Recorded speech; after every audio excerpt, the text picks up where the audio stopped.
145 കോടി ജനങ്ങളുള്ള ഇന്ത്യ ലോകത്തിലെ ഏറ്റവും വലിയ ബിസിനസ് മാർക്കറ്റുകളിൽ ഒന്നാണ്. പക്ഷേ ആ സത്യം അവസാനമായി മനസ്സിലാക്കിക്കൊണ്ടിരിക്കുന്നത് നമ്മൾ തന്നെയാണ്. ഈ അടുത്ത് നമ്മുടെ മന്ത്രി പി രാജീവിന്റെ പ്രസംഗത്തിൽ പറയുന്ന കുറച്ച് പോയിന്റ്സ് ഉണ്ടായിരുന്നു.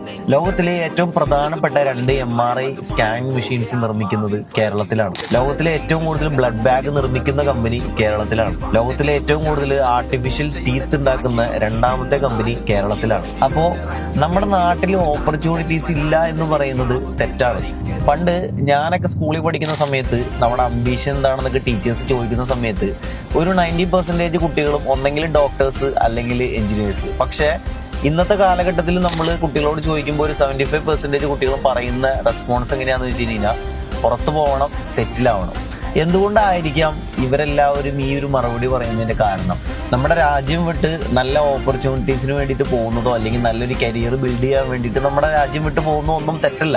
പക്ഷെ നമ്മുടെ നാട്ടിൽ ഓപ്പർച്യൂണിറ്റീസ് ഇല്ല അല്ലെങ്കിൽ നമ്മുടെ നാട്ടിൽ സ്കോപ്പ് ഇല്ല എന്ന് പറഞ്ഞ് പോകുന്ന ഒരു മൈൻഡ് സെറ്റാണ് പ്രശ്നം. നമ്മുടെ പുതിയ തലമുറ ഇങ്ങനെ ചിന്തിക്കുന്നത് എന്തുകൊണ്ടായിരിക്കും? So let's start with breaking the myth. Stay tuned.